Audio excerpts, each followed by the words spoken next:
The Snow Daughter and the Fire Son. There was once upon a time a man and his wife, and they had no children, which was a great grief to them. One winter's day, when the sun was shining brightly, the couple were standing outside their cottage, and the woman was looking at all the little icicles which hung from the roof. She sighed, and turning to her husband said, "I wish I had as many children as there are icicles hanging there."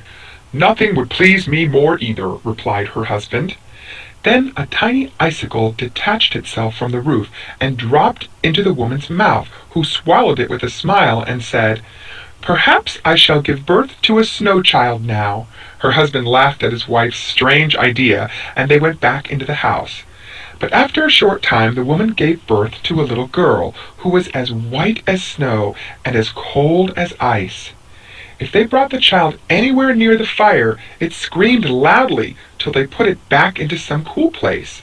The little maid throve wonderfully, and in a few months she could run about and speak. But she was not altogether easy to bring up, and gave her parents much trouble and anxiety, for all summer she insisted on spending in the cellar, and in the winter she would sleep outside in the snow, and the colder it was the happier she seemed to be. Her father and mother called her simply "our Snow Daughter," and this name stuck to her all her life. One day her parents sat by the fire, talking over the extraordinary behavior of their daughter, who was disporting herself in the snowstorm that raged outside. The woman sighed deeply and said, "I wish I had given birth to a fire son." As she said these words, a spark from the big wood fire flew into the woman's lap, and she said with a laugh, "Now perhaps I shall give birth to a fire son." The man laughed at his wife's words, and thought it was a good joke.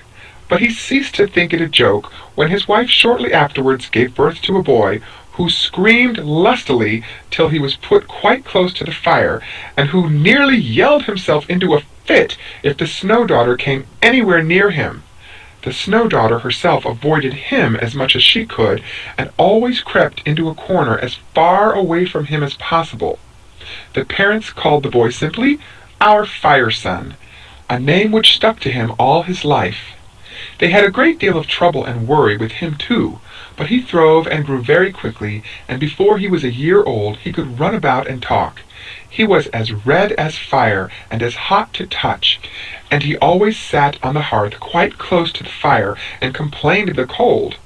If his sister were in the room, he almost crept into the flames, while the girl, on her part, always complained of the great heat if her brother were anywhere near. In summer the boy always lay out in the sun, while the girl hid herself in the cellar.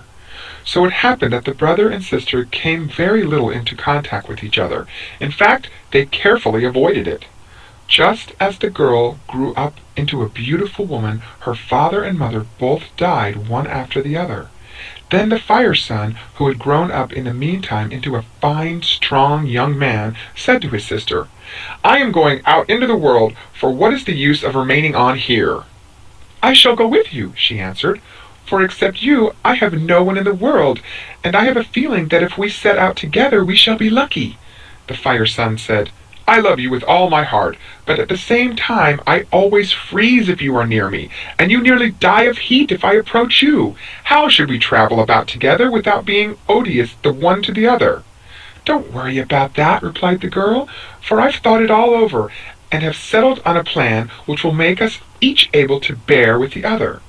See, I have had a fur cloak made for each of us, and if we put them on I shall not feel the heat so much nor you the cold."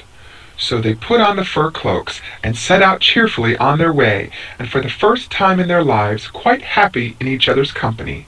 For a long time the Fire Son and the Snow Daughter wandered through the world, and when at the beginning of winter they came to a big wood, they determined to stay there till spring.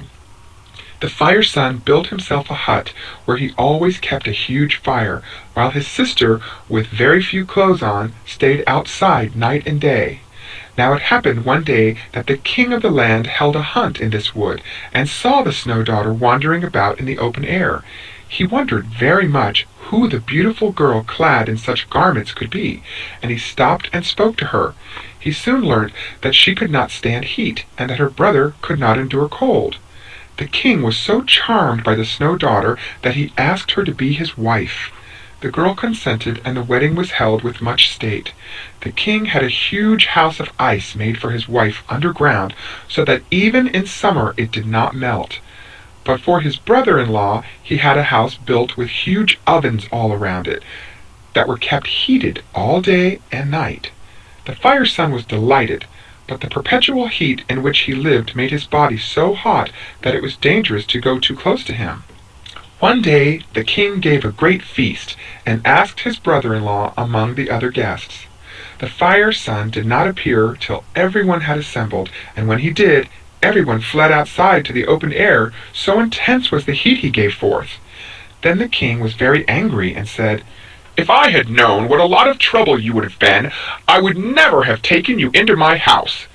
Then the Fire Son replied with a laugh, "Don't be angry, dear brother. I love heat, and my sister loves cold.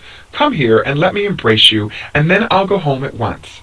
And before the king had time to reply, the Fire Son seized him in a tight embrace. The king screamed aloud in agony, and when his wife, the Snow Daughter, who had taken refuge from her brother in the next room, hurried to him, the king lay dead on the ground, burnt to a cinder. When the Snow Daughter saw this, she turned on her brother and flew at him. Then a fight began, the like of which had never been seen on earth. When the people, attracted by the noise, hurried to the spot, they saw the Snow Daughter melting into water, and the Fire Son burned to a cinder. And so ended the unhappy brother and sister.